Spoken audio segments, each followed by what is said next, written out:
Aujourd'hui, je vous emmène avec moi en promenade dans le Loiret pour découvrir ce territoire très nature, très facile d'accès aussi par le train. On est à 1 heure au sud de Paris et vous allez voir qu'ici, il y a plein d'activités à faire en famille au cœur de la forêt d'Orléans dans laquelle je me trouve actuellement. Et on commence par la visite d'un jardin remarquable, l'arboretum des Grandes Bruyères. Suivez-moi.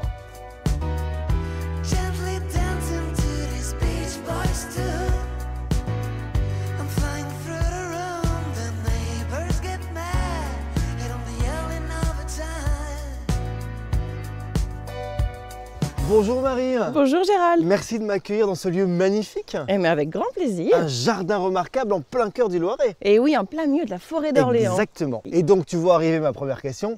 Est-ce qu'on va découvrir ici que des bruyères? Oh là là, non. Non, 7000 arbres et arbustes qui nous viennent de partout dans le monde. 4 collections.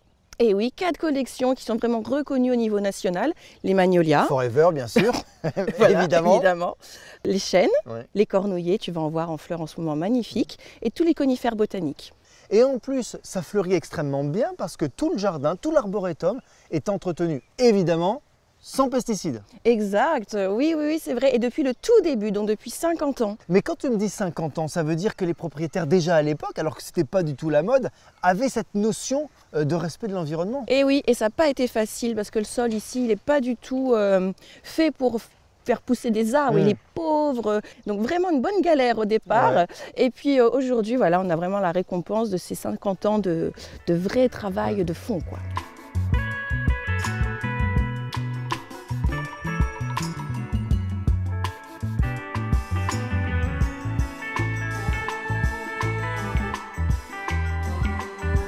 Ah bah tiens, tu vois, on parlait de l'entretien de l'arboretum. Je te présente Antonio et Orlando. Bonjour messieurs. Attends, tu es en train de me dire qu'il y a seulement 2 personnes, Orlando et Antonio, qui entretiennent tout le jardin?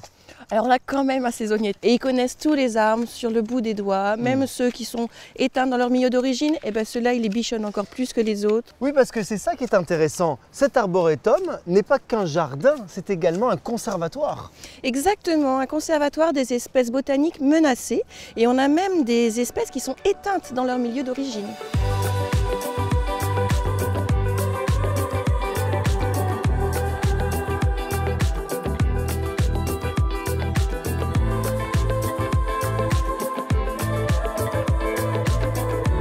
Bon voilà, j'espère que la balade t'a plu. J'ai adoré, c'était très agréable. Merci. Alors avant de partir, je voulais quand même te présenter Sylvain. L'homme perché. Salut Sylvain. Bonjour Gérald. Tu nous rejoins? Avec plaisir. Doucement, hein. Je voudrais pas que tu tombes devant nous. C'est vrai qu'il y a une logique dans la nature en fait. Tout se tient. On parlait tout à l'heure Sylvain avec Marie de l'entretien du jardin sans pesticides. Donc du coup, les végétaux se sentent bien et poussent, grandissent. Donc ils attirent les insectes. Et hop, esprit d'escalier, qui est-ce qui vient manger les insectes? Les oiseaux, bien sûr. Exactement. Et ça, c'est ton domaine. Exactement. Effectivement, on a beaucoup d'insectes dans l'arboretum. Et de fait, beaucoup d'oiseaux. Tu es en train de me dire en fait que l'arboretum, c'est le restaurant, le self-service des oiseaux. Et l'hôtel. Et l'hôtel aussi. Exactement. Il y a le gîte et le couvert à l'arboretum des Grandes Bruyères. On est sur un bon 4 étoiles. Ah oui, on est sur un super 4 étoiles. Ce sont des oiseaux nicheurs qui se sentent bien et qui restent ici toute l'année ou ils sont juste de passage? Alors, l'arboretum des Grandes Bruyères accueille ces oiseaux pendant la période de reproduction. Quel est l'oiseau le plus étonnant que tu aies vu dans l'arboretum? À l'arboretum, ça sera vraiment la huve faciée. C'est vraiment un oiseau magnifique. On sent que tu l'aimes bien celui-là. C'est cet oiseau. Bon, merci Sylvain. Merci à toi. Je te laisse évidemment continuer ton travail. Merci beaucoup. J'imagine que c'est un travail de longue haleine. Oui. Et merci aussi Marie pour cette découverte de l'arboretum des Grandes Bruyères. Merci à toi.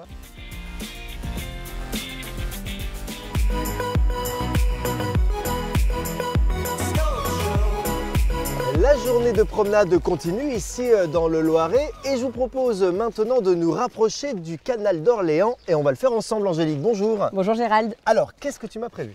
Eh ben, je t'ai prévu une petite surprise gustative. Oh, mais tu sais me parler toi, j'adore ça. On y va? Ouais. Allez.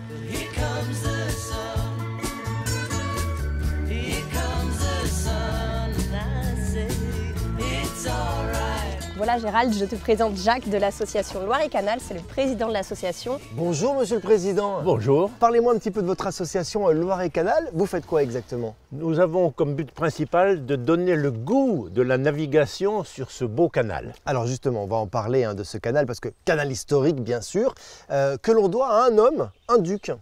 Le duc d'Orléans, qui était frère de Louis XIV, et ce canal a été inauguré en 1692. Quel était le but?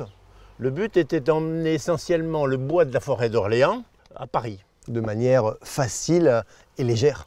Facile, écologique, il suffisait d'un âne, Des hommes. d'hommes pour tirer ces bateaux. Alors aujourd'hui évidemment, les temps ont évolué, on ne va plus remonter du bois à Paris. Enfin normalement, c'est pas ce que tu m'as prévu aujourd'hui. Non. Eh bien, jetons-nous à l'eau. Bah écoute, oui, alors c'est encore un peu tôt pour la saison, mais merci pour la proposition, Président.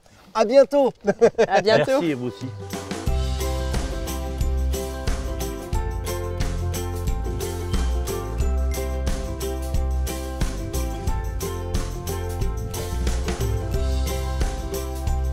Alors Angélique, maintenant qu'on est au calme sur le canal, parle-moi un petit peu de cette surprise, parce que tu as éveillé ma curiosité.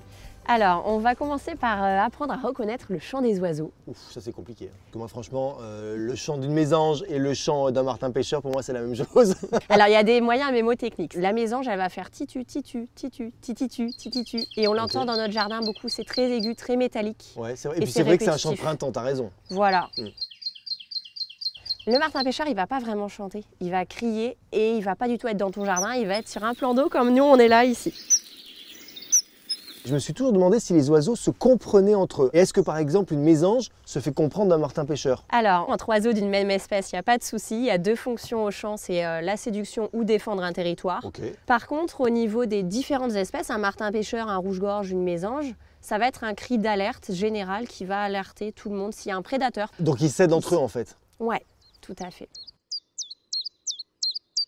T'entends là? Ouais, là c'était le pouillot véloce. Tip, tap, tip, tap.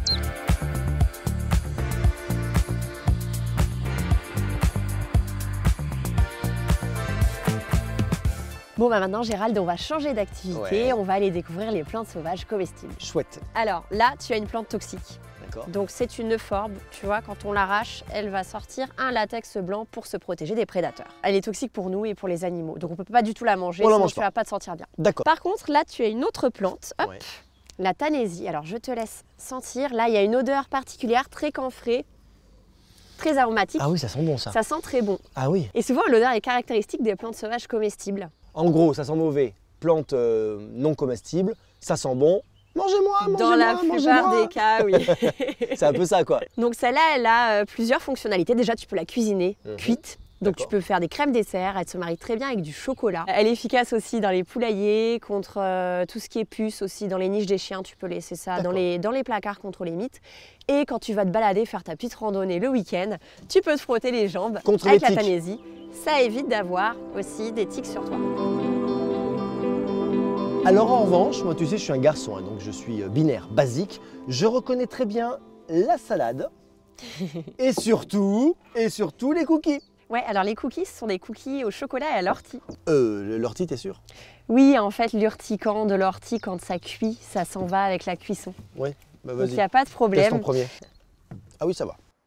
Ah oui, c'est bon. L'ortie, on a tous les vitamines, les minéraux, la silice Bon, et j'espère la bien. protéine.